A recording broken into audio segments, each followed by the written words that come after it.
Hello, this is Billy Joe Saunders, WBO middleweight champion of the world. Subscribe to Sporting Icons to stay in touch with all the top news. God bless you all. Robert Smith, who is a secretary in the British Boxing Board of Control, has given a statement on what's going on with Tyson Fury and when the hearing shall be rescheduled. UKAD are acting on behalf of the British Boxing Board of Control. There's an independent panel that hears the case. We're waiting for the independent panel to advise us when to resume. And that's pretty much it. So what he's saying is he don't know. So like I said, he's the secretary of the British Boxing Board of Control. So UKAD are acting on behalf of them as to when everything's going to be resumed, for the independent panel to make a judgment on whether or not Tyson Fury is guilty, whether he's innocent, whether he'll have his license back, whether he won't, all that kind of thing. And it's been dragging on for far too long now.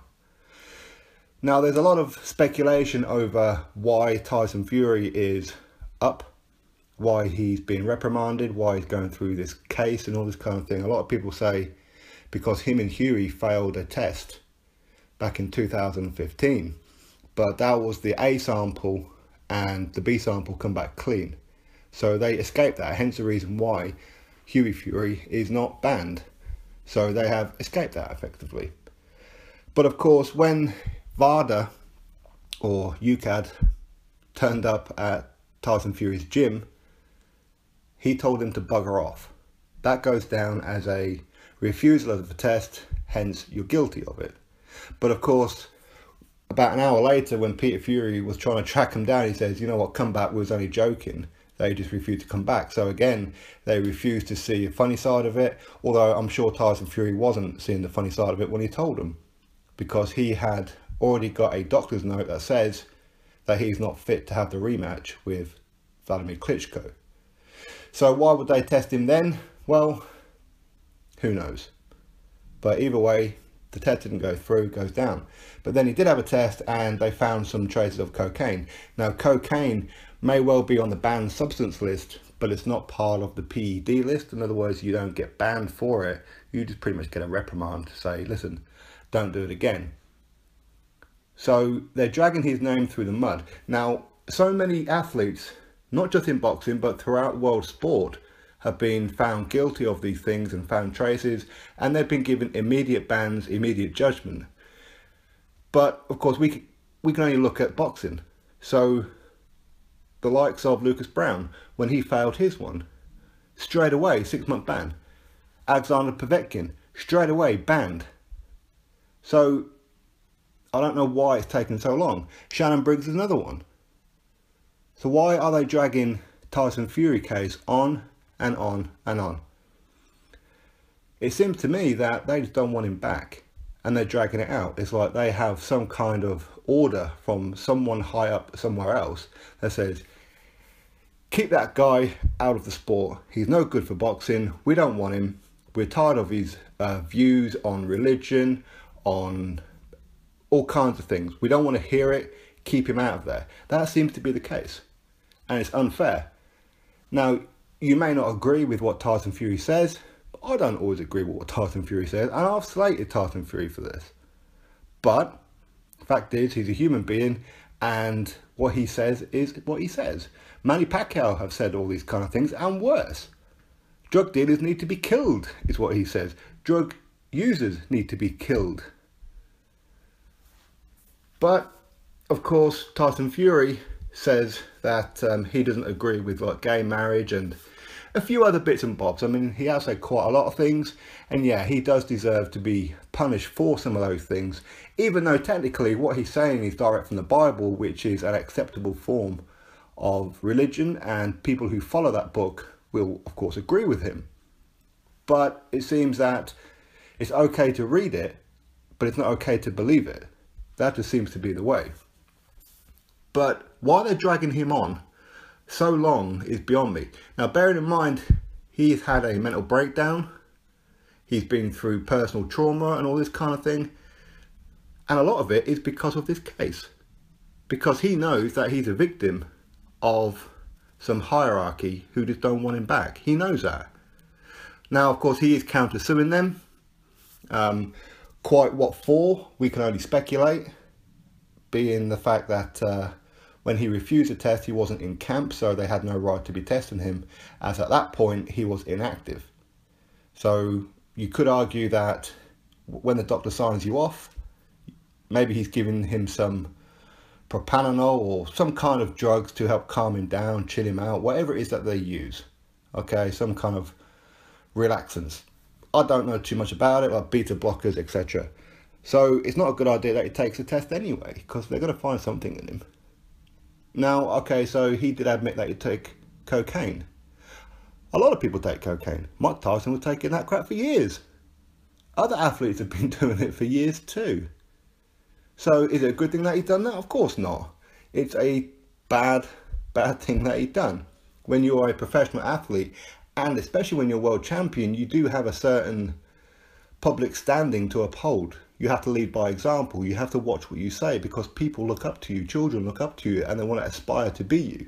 He didn't really become that role model. So from that point of view, a lot of it is his own fault. But what's not his own fault is the fact that they are keeping him waiting for so damn long. It's unfair what they're doing. It doesn't take this long. Did he fail a test because of A, B and C? Yes, he did. Bang. Did he pass A but fail B? Maybe. Again, judgment. It's not complicated, but it seems that they want to make it complicated. Now, he wants to come back, and then he says he doesn't want to come back. And a lot of it is because of this whole situation. He doesn't know whether he's on his arse or his elbow. Should I train hard? Should I lose all the weight and concentrate on a comeback when I don't know if I'll get my license back? It's very, very difficult when you're there in the background, not knowing what's going on. So, of course, you have no motivation. Now, yes, he should lose the weight and do all this kind of thing because for his own health. I mean, his voice seems to be going. I don't know whether that's, I don't know, maybe he's had some kind of cold. I don't know. Maybe it's the weight. Maybe he's putting some kind of weight on his lungs. We don't know what's going on. But it's not good when you're there in the background and not knowing what's going on. You've got no motivation to get out of bed because you don't know what's happening. Is today the day you get your ban? Is today the day you get your license back? You don't know. So, of course, when he gets his license back, he wants to get back into action. At the minute, he says that he's retired. Okay, a lot of it is down to him being a bit childish. We can't deny that. He has been overreacting possibly with Peter Fury and Hughie Fury and Mick Hennessy because they have some kind of deal going on with David Hay, Haymaker Ringstar Promotions. We don't know.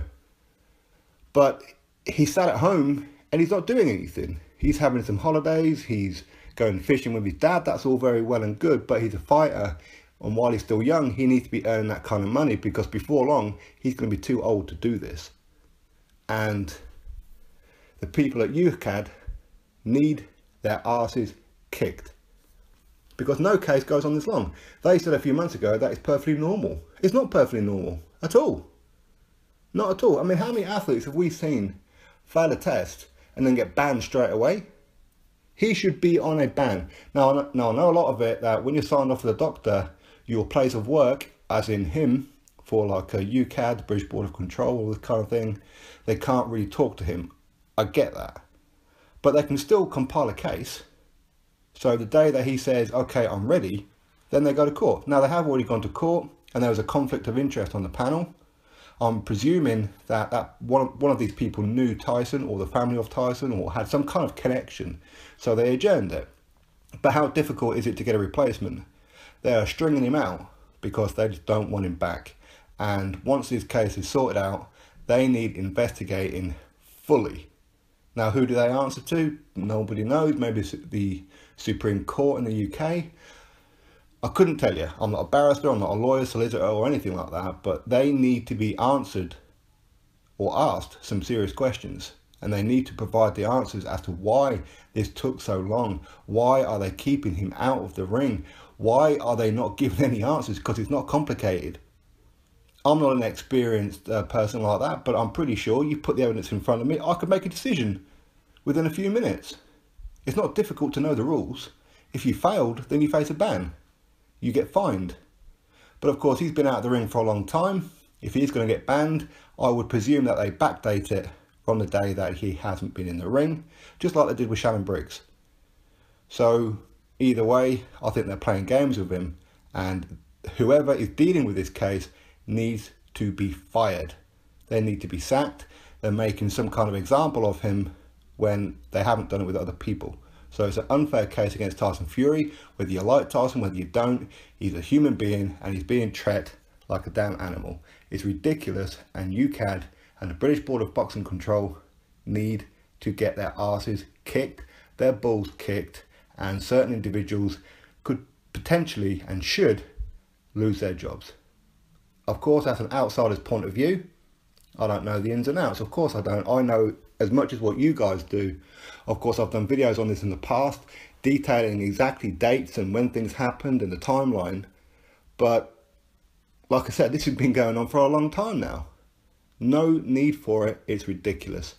So I hope that they sort it out. It isn't complicated. Get your asses in gear. Get the man's life sorted out. Is he banned? He can carry on doing whatever he's doing. He knows a date when his ban's going to be up, and he can aim towards that.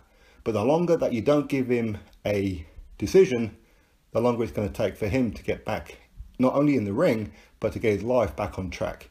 So that's my view. Let me know yours. Subscribe, like, I'm out.